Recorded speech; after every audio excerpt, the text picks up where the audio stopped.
Bab 5 Rumah yang rapi dan bersih. Waktu masih kurang sekitar 20 menit dari waktu pulang kerja. Irwandi duduk di atas kursi ruangannya, berpikir, membuka komputernya mengetik di mesin pencari mengenai masalah pernikahan. Mengenai berita atau yang berhubungan dengan pernikahan, sebelumnya dia tidak pernah melihatnya. Apakah pernikahannya bahagia atau tidak, dia pasti tahu dengan jelas. Tidak perlu untuk menghadiri pernikahan orang lain. Ini adalah pemikiran Irwandi sebelumnya, tetapi sekarang dia mendapati jika istrinya sepertinya selingkuh, tapi dia bahkan tidak bisa menjelaskan alasan di balik dia melakukan itu, jadi dia mencoba mencari tahu di mesin pencarian. Jika dia tidak mencarinya maka dia tidak akan tahu akan apapun, begitu menemukan apa yang dia cari dia langsung terkejut. Dia melihat ke seluruh layar, semua menunjukkan hasil pencarian mengenai istri yang selingkuh, apa yang harus dilakukan, ataupun suami selingkuh. Ada lagi penderitaan menjadi selingkuhan, dan berita lain mengenai perselingkuhan muncul di layar komputernya. Irwandi yang masih mematung akhirnya menemukan satu penjelasan mengenai istri yang selingkuh. Dia menekannya, dan membacanya dengan seksama. Layar komputer menunjukkan tanda-tanda jika istri selingkuh. Dulu istrinya memperlakukannya dengan sangat lembut, sekarang malah begitu dingin. Dulu istrinya memperlakukannya dengan sangat perhatian sekarang malah bersikap arogan. Dulu istrinya sering ngomelinya tapi sekarang sering berbohong. Dulu istrinya suka menggandeng lengannya saat pergi keluar tapi sekarang jangankan pergi keluar bersama, untuk jalan bersama saja sudah jarang menggandeng lengannya. Terutama saat melakukan perjalanan dinas, istrinya diam-diam memasak untuk orang lain tanpa sepengetahuannya, meminum anggur merah yang bahkan tidak rela untuk menghabiskannya, bahkan dia menggunakan Durex saat di rumah. Mengenai semua penjelasan itu, Irwandi terpaksa mengakui, bagaimana dia membandingkan semuanya sangatlah mirip, istrinya sudah selingkuh. Setelah selesai membandingkan, tatapan kedua mata Irwandi masih menatap tepat ke dalam komputer di depannya, tanpa dia sadari mouse di tangannya tertekan, tapi dia tidak melihat apa yang sudah dia buka di layar komputer, pikirannya sudah melayang entah kemana, sibuk memikirkan semua hal. Dia memikirkan tentang gambaran saat dirinya dan istrinya masih berpacaran saat di kampus, memikirkan akan kehidupan dan istrinya 3 tahun sebelum pernikahan, memikirkan pernikahan yang sudah hampir dia bina selama 2 tahun, tanpa disadari kedua pelupuk matanya sudah berair. Irwandi yang tersadar langsung mengusap air mata yang menetes, dia melihat kembali waktu dan sudah menunjukkan saatnya pulang kerja, dia beranjak dan memasukkan puntung rokoknya ke dalam asbak, kemudian memasukkan asbak itu ke dalam laci meja kerjanya. Peraturan perusahaan mengatakan jika di dalam ruangan dan ruangan umum tidak diperbolehkan untuk merokok, jika ingin merokok maka harus pergi ke tempat yang sudah dikhususkan untuk merokok. Tetapi jajaran atas perusahaan rata-rata diam-diam merokok di dalam ruangan, mereka semua melihat pemandangan ini dengan kedua mata mereka, tetapi menutup mulut mereka rapat-rapat. Irwandi membuka jendela membiarkan asap rokok di dalam ruangannya menghilang, menghirup nafas panjang, kemudian berjalan keluar dari ruangannya. Pintu-pintu kantor di sepanjang koridor hampir semua sudah tertutup, hanya pintu-pintu kantor staf individu yang masih terbuka, dan terdengar ada tawa dari dalam ruangan. Masa muda memang sangat menyenangkan. Irwandi berpikir dalam hatinya, kemudian kembali teringat akan keluarganya, perasaannya terlihat semakin suram saja, dia tidak ingin makan di kantin perusahaan, mungkin dia khawatir akan bertemu dengan pegawai yang memiliki hubungan akrab dengannya, dia khawatir mendengar perkataan kepedulian mereka. Jadi dia melangkahkan kakinya dengan cepat berjalan keluar dari perusahaan. Tidak jauh dari pintu keluar perusahaan dia menaiki kendaraan umum. Setelah turun, dia hanya perlu berjalan sekitar 10 menit untuk sampai ke rumah. Waktu itu saat membeli rumah dia juga memikirkan kenyamanan ini. Mobil dia berikan kepada istri untuk dibawa istrinya, dia sendiri bisa menaiki kendaraan umum. Setelah pergi ke hotel untuk mengambil kopernya, dia mengurus check-out, menarik kopernya, sengaja berjalan memutar dan masuk ke pintu yang lain ke dalam perumahan. Saat mengeluarkan kunci untuk membuka pintu, dia sedikit ragu-ragu, entah bagaimana keadaan di dalam, bagaimanapun juga ini adalah rumahnya, dia adalah pemilik dari rumah ini. Setelah masuk ke dalam dia melihat ke sekeliling, rumah terlihat sangat bersih dan rapi, sama seperti saat dia akan pergi melakukan pelatihan. Tapi rumah yang terlihat bersih dan rapi seperti ini malah membuat rasa sakit yang Irwandi rasakan semakin dalam, rasa sakit dan kesedihan menguasai hatinya. Rumah ini benar-benar sangat bersih, seperti salju, menutupi kerusakan tanah di dalamnya. Tidak perlu melihatnya lagi, kebobrokan dan kebohongan dari rumah ini sudah dibersihkan sampai bersih, tidak meninggalkan jejak sedikit pun. Dia menarik kopernya masuk ke dalam kamar, terlihat jika selimut sudah dilipat dengan sangat rapi, begitu pula dengan bantal dan apa yang ada di atas ranjang, istrinya sudah memeriksanya dengan sangat teliti. Itu berarti jika dalam hatinya dia memiliki sedikit rasa bersalah. Irwandi yang perasaannya masih begitu risau membuka pintu lemari pakaian. Saat dia akan meletakkan pakaian miliknya ke dalam, dia melihat sekilas tas baru yang kemarin sempat dia pegang, tas itu sudah tidak terlihat lagi. Dia tertawa pahit beberapa kali, meletakkan bajunya ke dalam lemari, dia melihat baju yang dia berikan untuk istrinya, ragu beberapa saat, tapi masih memasukkannya ke dalam lemari pakaian. Saat dia akan melangkahkan kakinya keluar dari dalam kamar, dia berdiri di samping ranjang, melihat surat pernikahan yang ada di atas ranjang. Terlihat di dalamnya foto akan dirinya yang tersenyum dengan begitu bahagia, istrinya juga tersenyum dengan sangat manis. Jika itu dirinya yang sekarang, apa dia bisa tersenyum sebahagia itu, tersenyum dengan begitu tulus. Kedua matanya mulai memerah, rasanya air mata sudah akan keluar dari pelupuk matanya. Irwandi yang hatinya begitu terluka langsung berjalan keluar dari dalam kamar. Dia membereskan barang-barang yang dia bawa setelah kembali dari pelatihan, masuk ke dalam kamar mandi untuk membersihkan diri. Dia menjatuhkan dirinya di atas ranjang setelah selesai mandi, menarik selimut sampai menutup kepalanya. Meskipun dia sudah hidup di kota ini selama 5 tahun, tapi dia masih saja seperti orang asing, tidak ada yang bisa disebut sebagai teman baiknya. Sekarang bahkan dia sudah hampir kehilangan istrinya. Semua ini harus dia terima, harus diterima tanpa bisa bahkan untuk memberontak. Dia yang sudah kehilangan kedua orang tuanya sejak dia masih kecil, membuat karakternya terkendali dan memiliki keuletan dan keberanian. Jika tidak maka dia tidak akan bisa masuk ke kampus terkemuka dengan nilai yang bagus, dia bahkan mendapatkan ijazah S2. Alarm di teleponnya berdering, dia menyibakkan selimut yang menutupi kepalanya, Irwandi yang kedua matanya memerah pergi ke kamar mandi untuk membasuh wajahnya, mengenakan kemeja dan mantelnya, menyunggingkan senyum di wajahnya, kembali ke perusahaan dengan menaiki kendaraan umum. Setelah kembali ke perusahaan, rekan kerja yang akrab dengannya mulai bertegur sapa dengannya, memperlakukannya lebih ramah dari biasanya, bahkan mereka yang sebelumnya tidak begitu akrab dengannya juga menyapanya dengan tatapan penuh penasaran. Mengenai semua ini, Irwandi menduga semua terjadi karena kemarin dia sempat dipanggil oleh Direktur Miguel. Tapi siapa yang tahu jika direktur hanya ingin berbincang saja dengannya. Irwandi dengan sikap yang rendah hati bertegur sapa dengan mereka semua. Dia bersikap layaknya kemarin tidak dipanggil oleh Direktur Miguel saja. Tidak lama setelah masuk ke dalam ruangan, terlihat Chika dengan senyum puas di wajahnya masuk ke dalam ruangan. Aku sudah mengatakan kan jika kamu akan naik jabatan, lihatlah, perkataanku benar. Setelah mengatakan itu dia mendudukkan dirinya di kursi depan meja Irwandi, meletakkan kedua tangannya di atas meja menatap Irwandi. Wajah bersih dan cantiknya, kedua matanya dengan senyum puas menatap Irwandi, rambut panjang berwarna coklat dia biarkan terjatuh di pundaknya, dadanya yang penuh dia sandarkan di atas meja, membuat Chika terlihat cantik dengan kesan seksi. Tatapan kedua mata Irwandi menatap kedua mata Chika hingga ke bagian dadanya, kemudian dia berdehem untuk menyadarkan dirinya, dalam waktu bersamaan mengedarkan pandangannya ke arah lain dengan sangat canggung. Kamu, perhatikan tindakanmu. Melihat Irwandi yang memalingkan tatapan kedua matanya, dia tersenyum lebar, sampai kedua matanya menyipit, penuh dengan kelicikan dan sekaligus kepuasan dan rona malu. Tapi dia tidak beranjak dari kursi yang diduduki, malah memajukan tubuhnya sedikit ke depan. Senior, ini adalah hal menggembirakan, kamu harus mentraktir aku.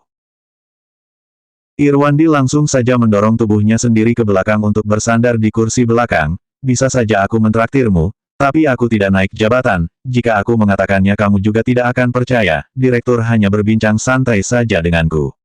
Jangan berpikir berlebihan, dan jangan mencari tahu.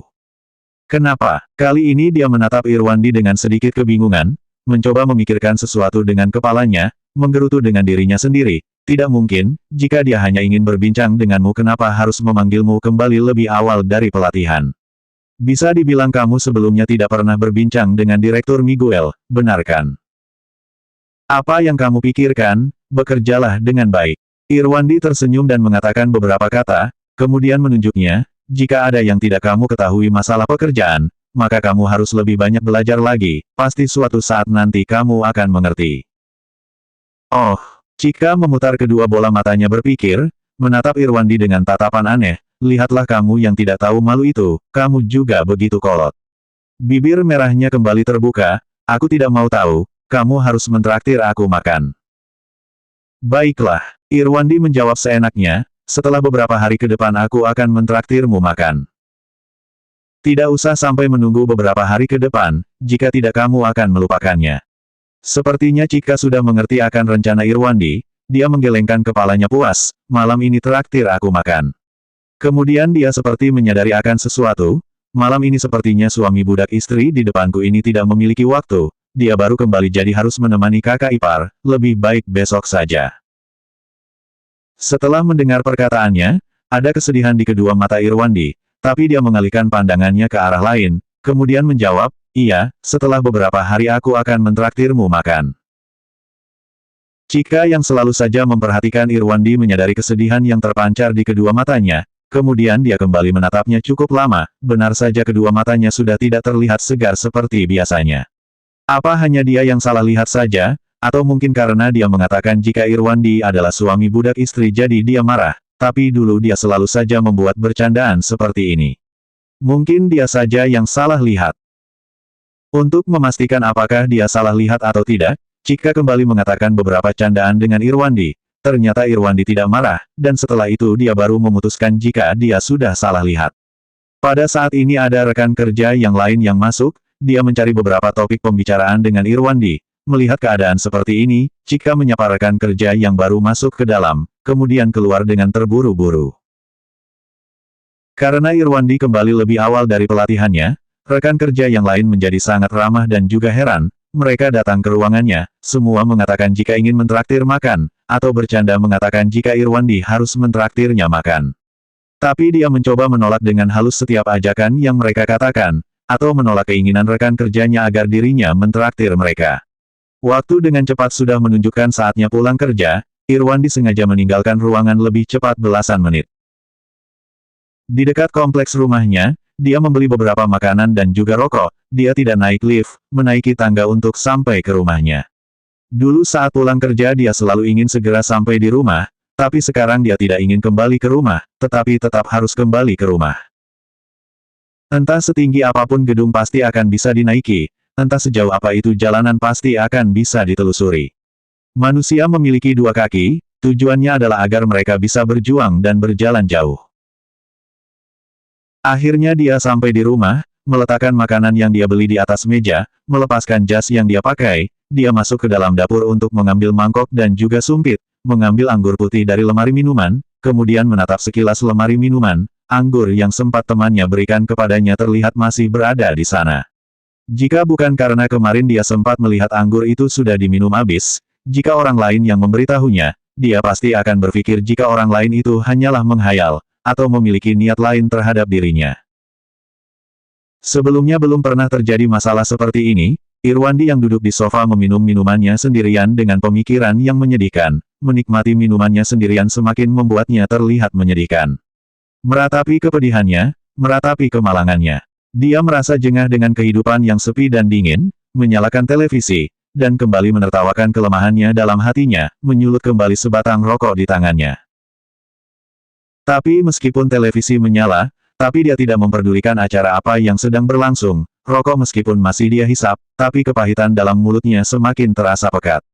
Kedua matanya sedikit menyipit, menatap rumahnya melalui sela-sela asap yang menyembul di depan matanya, tapi semakin dilihat rasanya semakin kabur saja.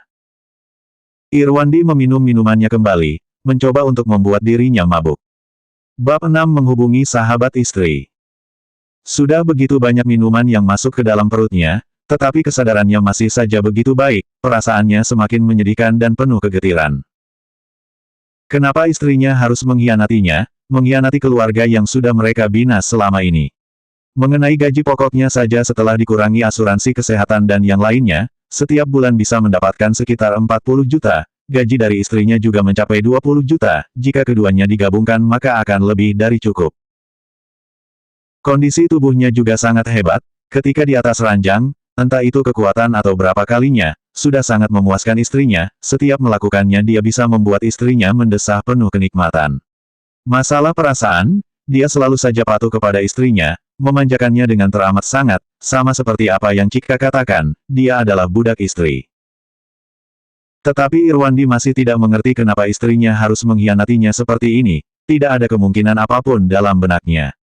Kemudian dalam pandangannya muncul sosok istrinya yang tersenyum dengan sangat dingin, dan di sisi lain wajah istrinya yang sangat ramah berhambur ke pelukan laki-laki lain. Seketika dia langsung beranjak dari kursi yang diduduki, tangannya meraih botol minuman di atas meja dan bersiap untuk memecahkannya. Saat dia sudah membelalakan kedua matanya, di depannya sudah tidak ada sosok istrinya, dan juga tidak ada sosok laki-laki lain, hanya ada rumah yang kosong melompong. Dia menggelengkan kepalanya dengan kuat. Irwandi menyadari jika dia masih berada di rumah, dan dari telinganya terdengar suara televisi. Dia sadar jika barusan itu hanyalah halusinasinya. Seketika tubuhnya kehilangan kekuatan, kembali terjatuh ke atas sofa karena lemas, tangannya masih memegang erat botol minuman yang sempat dia ambil. Dia mengarahkan mulut botol ke bawah, ternyata minuman di dalam sudah habis. Sedangkan dari kedua pelupuk matanya mulai menetes butiran air mata. Saat dia terbangun dengan kedua mata yang menyempit, dia menyadari jika dirinya masih terbaring di atas sofa, melihat jam yang menggantung di dinding, ternyata sudah tengah malam. Dia membuka matanya lebar untuk melihat keadaan di rumah, setelah itu beranjak dari sofa, terhuyung-huyung masuk ke dalam kamar mandi. Setelah selesai mandi, dia mengambil telepon miliknya, terlihat ada beberapa panggilan tidak terjawab, beberapa adalah milik rekan kerjanya, dan ketiga yang lainnya adalah panggilan tidak terjawab dari istrinya. Istrinya menelepon sekitar pukul 10 malam. Dia tersenyum, masuk ke dalam kamar utama, meletakkan teleponnya di meja samping ranjang, membaringkan diri di atas tempat tidur. Kedua matanya terbuka lebar, pikirannya sedang kacau balau, malam ini berlalu begitu saja, saat mendengar teleponnya berdering, Irwandi langsung beranjak dari atas tempat tidur, melangkahkan kakinya ke dalam kamar mandi, mempersiapkan diri, mengambil tas kerjanya dengan cepat seperti ingin meninggalkan rumah yang dulunya penuh dengan kehangatan ini. Saat dia sudah berada di luar rumah, langkah kakinya menjadi stabil, wajahnya menyunggingkan senyuman, mulai bertegur sapa dengan sopan kepada satpam, berjalan meninggalkan kompleks rumah. Dia pergi ke perusahaan dengan menaiki kendaraan umum, setelah masuk ke dalam ruang kerjanya dia menuangkan air untuk menyeduh segelas teh. Teh dalam gelasnya bahkan belum dia minum sudah terlihat Cika masuk ke dalam ruangan, Irwandi yang sebelumnya terlihat begitu bersemangat, rona wajahnya terlihat tidak mengenakan, seperti tidak percaya akan apa yang dia lihat, dia kembali menatapnya, kemudian mulai mengatakan, "Senior, tidak perlu berusaha keras seperti itu, bukankah hanya 1 minggu saja?" Mendengar ejekan itu Irwandi menatapnya kebingungan, apanya yang berusaha keras? Mendengar pertanyaan itu, wajah Cika langsung merah. Tatapan kedua matanya beralih menatap arah lain, kemudian kembali menatapnya sekilas, berkata kesal, kamu menjengkelkan." Setelah mengatakan itu, dia langsung berjalan keluar dari ruangan. Irwandi yang masih mematung langsung merasa aneh, dia tidak mengatakan apapun, kenapa bisa berubah menjadi menjengkelkan. Mungkin perempuan itu sedang tidak waras, setelah itu dia tidak memikirkan apapun lagi. Siang nanti Irwandi akan pergi pelatihan. Dia merapikan pekerjaan yang tersisa, dengan begitu akan mudah mengurusnya setelah kembali dari pelatihan. Setelah itu dia menghabiskan waktu dengan bersosialisasi bersama rekan kerja, berbincang, saat siang mereka memesan makanan di kantin, saat perjalanan kembali ke ruang kerjanya, dia mencari beberapa informasi dari internet, artikel atau berita mengenai istri yang selingkuh, semua dia buka dan baca, di dalamnya juga dilengkapi dengan saran bagaimana menghadapinya. Setelah membaca beberapa postingan di internet, Irwandi mencoba menggabungkan cara yang tertera di dalamnya, kemudian mendapati siapa yang sekiranya mengetahui tentang keadaan istrinya. Hasil yang menunjukkan adalah rekan kerja dan juga sahabatnya, tetapi selama ini mereka tidak begitu akrab dengan dirinya, dan jika dia melakukan hal itu mungkin akan membuat istrinya menjadi waspada. Akhirnya Irwandi memutuskan untuk menargetkan Octavia. Octavia adalah teman istrinya saat di sekolah menengah atas dan juga saat di perguruan tinggi, sampai sekarang mereka adalah teman baik, pada saat dia masih berpacaran dengan istrinya dia sudah mengenal Octavia. Suaminya, Ronald juga pernah minum bersamanya beberapa kali, hubungan di antara mereka berdua terbilang cukup bagus, jika dia mencarinya untuk menanyakan beberapa hal, seharusnya tidak akan ada masalah. Dia sudah memutuskan, saat istirahat makan siang dia menghubungi Ronald, dan sambungan telepon tersambung. Direktur Ronald, apa kabar, aku Irwandi. Hahaha, aku tahu itu kamu. Ronald yang mendengar suara Irwandi langsung tertawa, kita ini teman, jangan memanggil aku seperti itu. Kenapa tiba-tiba kamu menghubungiku, apa kamu ingin pergi minum bersama? Oh iya kamu sudah kembali dari pelatihan. Haha, Irwandi juga turut tertawa, iya benar, jika ada waktu mari pergi minum bersama, jika malam ini ada waktu, ajak saja istrimu sekalian untuk makan Haidilao Hotpot, sekalian kita minum bersama, bagaimana? Haha, baiklah. Ronald langsung mengiyakan, jika hari ini kamu tidak menghubungiku, mungkin dalam beberapa hari ke depan akulah yang akan menghubungimu. Ya sudah seperti itu saja, malam ini aku saja yang akan mentraktir. Bagaimana bisa, malam ini aku saja yang mentraktir. Irwandi menjawab, simpan saja traktiranmu itu untuk lain kali, kita bicarakan lainnya setelah malam nanti. Mereka berdua saling berbincang beberapa patah kata sebelum mengakhiri panggilan telepon. Setelah panggilan telepon terputus, Irwandi menelpon restoran Hotpot untuk memesan sebuah ruangan. Setelah itu dia mencari alasan untuk bisa meninggalkan perusahaan, menaiki taksi menuju ke Brigil First Hospital. Saat sudah berada di depan pintu masuk rumah sakit, Irwandi sedikit ragu-ragu apakah akan masuk atau tidak. Bagaimanapun juga kondom yang dia temukan sudah kering, apakah rumah sakit akan bersedia melakukan penelitian mengenai hal ini? Hatinya sedang bergejolak, tapi setelah itu dia masih memutuskan untuk masuk ke dalam. Irwandi memberanikan diri, menyerahkan kondom yang terbungkus tisu yang sudah kering dan juga sehelai rambut milik istrinya kepada dokter. Aku ingin memeriksa cairan yang ada di dalam kondom ini, apakah pemiliknya sama dengan pemilik rambut ini. Melihat kondom dan sehelai rambut panjang, dokter sedikit tercengang, keningnya berkerut, menatap Irwandi dengan penuh pemikiran. Biasanya penelitian seperti itu dilakukan terhadap rambut, darah, cairan air ketuban atau cairan sperma. Yang kamu inginkan sedikit berbeda, aku juga tidak bisa menjamin apakah bisa melakukannya atau tidak. Keadaannya seperti itu, apa masih ingin untuk menelitinya? Tentu saja, Irwandi menjawabnya tanpa ragu, setelah itu dia menarik nafas panjang dan mengeratkan kakinya. Ini adalah hal yang bisa dia lakukan kepada istrinya untuk pernikahan mereka. Siapa tahu bisa berhasil. Mendengar Irwandi yang masih memutuskan untuk mengetesnya, dokter mengatakan, ambillah hasilnya setelah 8 hari. Setelah mengatakan itu dia mengerutkan keningnya, menggerakkan penjepit di tangannya dan memasukkannya ke sebuah tabung reaksi. Irwandi merasa sangat malu dengan tatapan dalam yang dokter itu tujukan kepadanya, setelah itu dia melangkahkan kakinya dengan cepat keluar dari rumah sakit, berdiri di pinggir jalan dan merokok, dia menghisapnya dalam-dalam, setelah perasaannya mulai tenang dia baru kembali ke kantor menaiki taksi. Saat waktu sudah menunjukkan hampir waktu pulang kerja, Irwandi sengaja meninggalkan perusahaan lebih cepat beberapa menit, dia menaiki taksi untuk menuju ke restoran Haidilao Hotpot yang sudah dia pesan sebelumnya, masuk ke dalam ruangan, mengirimkan nama ruangan itu kepada Ronald. Tidak lama kemudian Ronald dan juga Octavia sudah datang. Terlihat mereka tidak membawa putra mereka, Kendo. Irwandi beranjak dari kursi yang diduduki, setelah bertegur sapa dengan mereka dia menyerahkan sebatang rokok kepada Ronald, bertanya, kenapa kamu tidak membawa anak angkat aku kemari?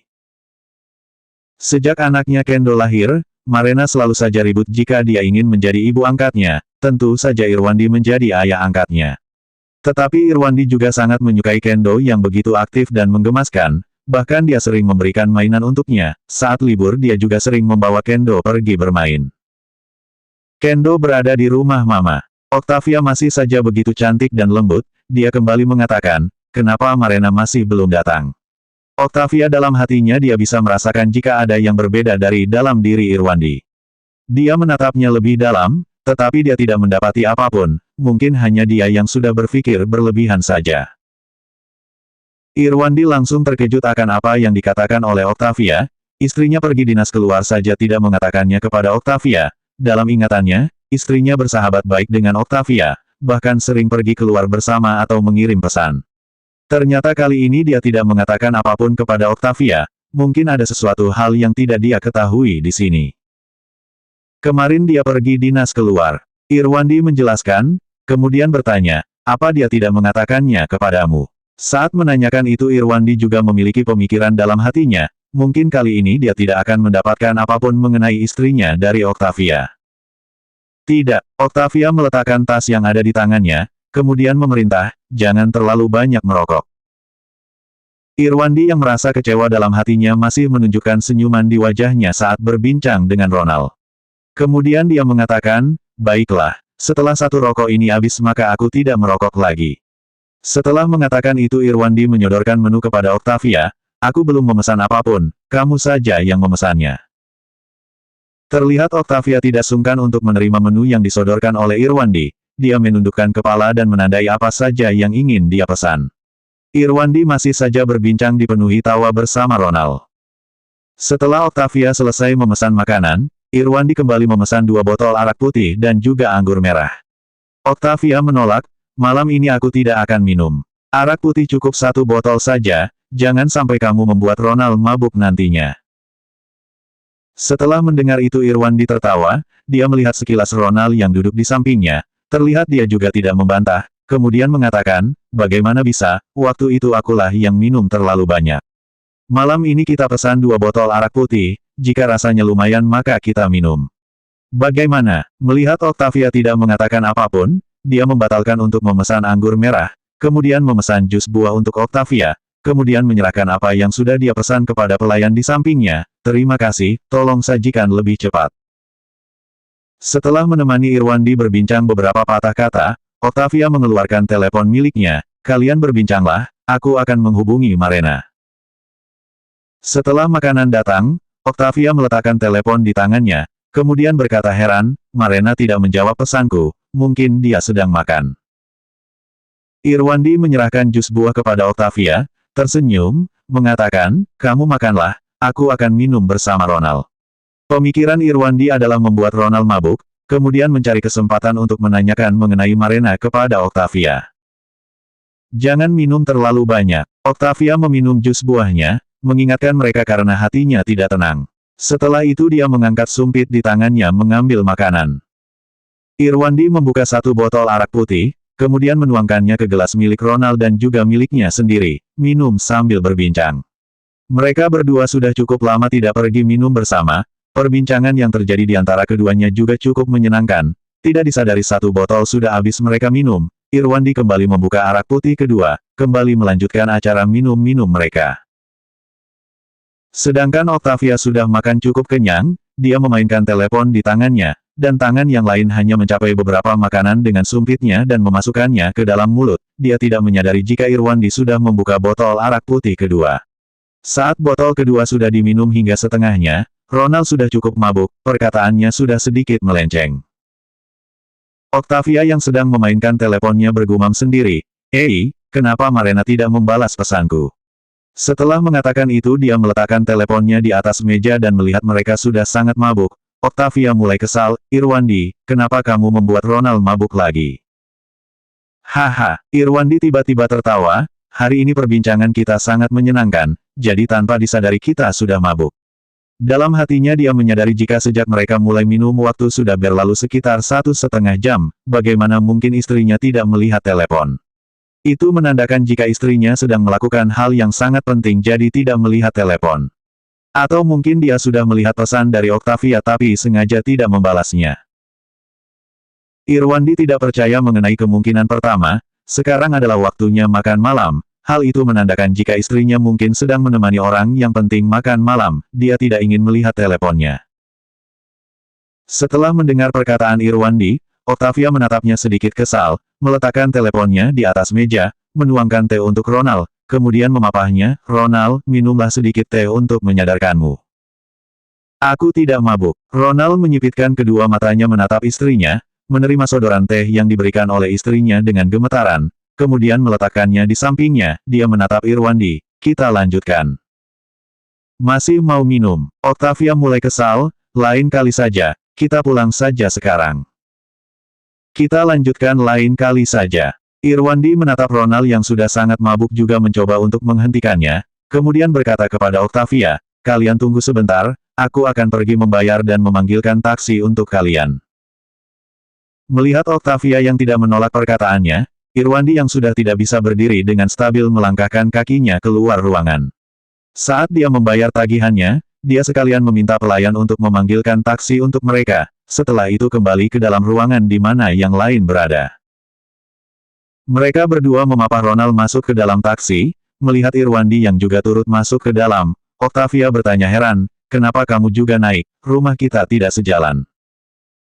Kompleks rumahmu tidak membiarkan taksi untuk masuk ke dalam, apakah kamu bisa memapahnya masuk ke dalam sendirian? Setelah mendengar apa yang dikatakan Irwandi, Octavia berpikir jika hal itu memang benar, tetapi dia masih bertanya heran, kamu juga cukup mabuk, apa tidak apa-apa? Mendengar Octavia yang tidak menunjukkan penolakan, dalam hati Irwandi terasa senang, dia mulai tertawa, setidaknya aku jauh lebih cepat dibandingkan dengan suamimu. Aku hanya khawatir jika kamu juga akan terjatuh di tanah. Octavia juga tertawa, aku tidak akan peduli kepadamu. Dia sedikit menggeser tubuhnya setelah mengatakan itu, kemudian Irwandi juga turut naik ke dalam taksi. Selanjutnya bab 7 istri tidak mengangkat telepon.